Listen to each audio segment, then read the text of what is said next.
just finished off with the lying hamstring curl, targeting the hamstrings in their shortened position.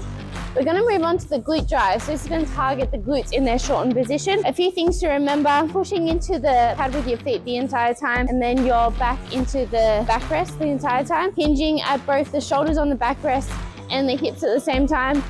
Have your feet in a position where we're not getting much knee flexion happening at all. It's all coming from the hips. Making sure that you're keeping constant tension on the glutes the entire time. So what I mean by that is when you go through the eccentric phase, be careful not to overextend the hips, lose contraction through those glutes, and imagine squeezing them throughout the entire movement.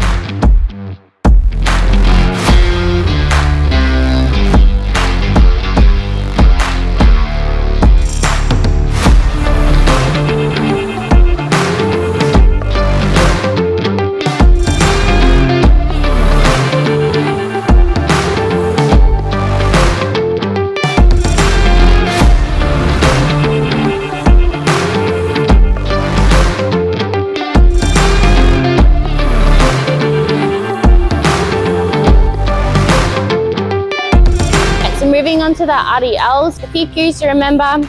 Our feet are our only point of stability in the RDL, so talking them into the ground the entire time.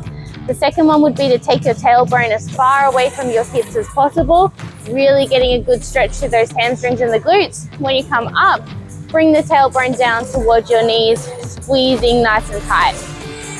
Now, a few people struggle with having some knee movement happen. If you think about the quads attached onto the pelvis, so they act as an antagonist to this movement. If we create some kind of tension in the quads, the hips are going to have no other option than to hinge backwards.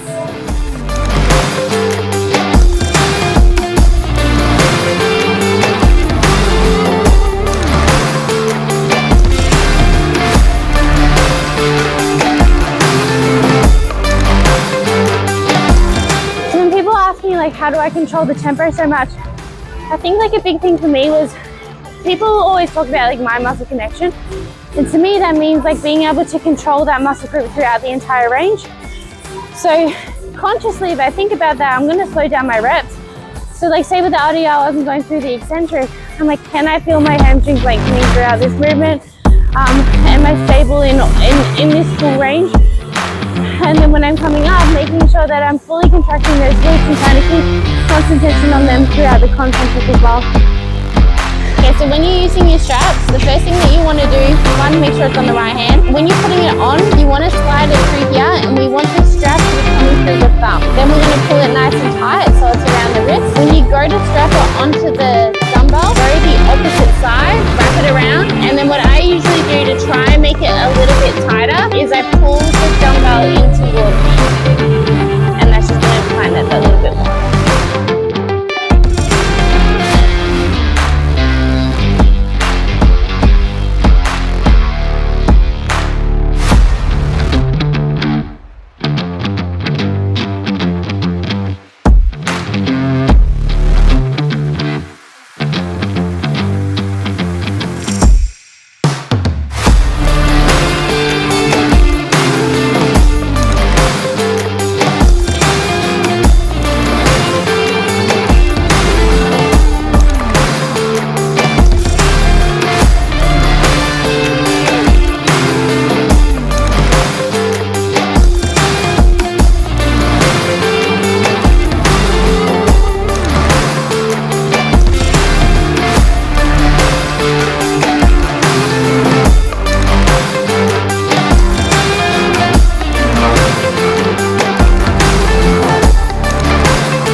Arm Pulldown, slightly underhand grip. When I'm positioning myself, what I'm going to do is kind of put my body to the side so that I've got that lat lined up with the direction of pull. When I'm pulling down, pulling slightly in front so that I finish relatively with my elbow on a 90-degree angle. I don't really want to finish any shorter than that, so I'm not pulling down towards me. I'm pulling down in front of me, underhand grip, slightly positioned to the side. Jordan asked, how do you even out your quads? I know Jordan skateboards, so my first answer is stop skateboarding. The second answer would be, if I had if I had some kind of imbalance between one leg to other or one arm to the other, the first thing that I look at is like my range of motion and my stability throughout those joints. So that would be like the knee and hip in this case. If it is injury related, then maybe looking at adding in some more volume. So you could look at adding like an extra set to, say, like if your right leg as opposed to your left leg.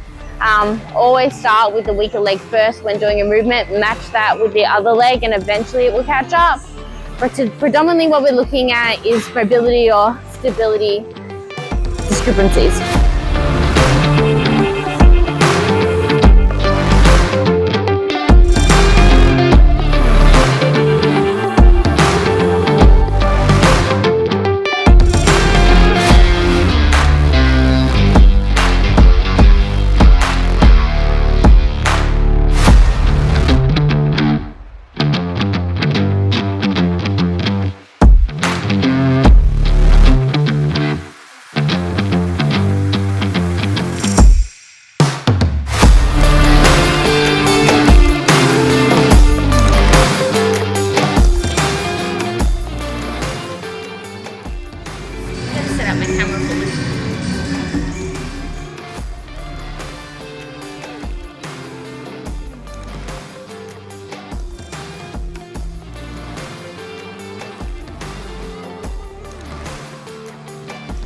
So one of the questions was, how many days a week do I train?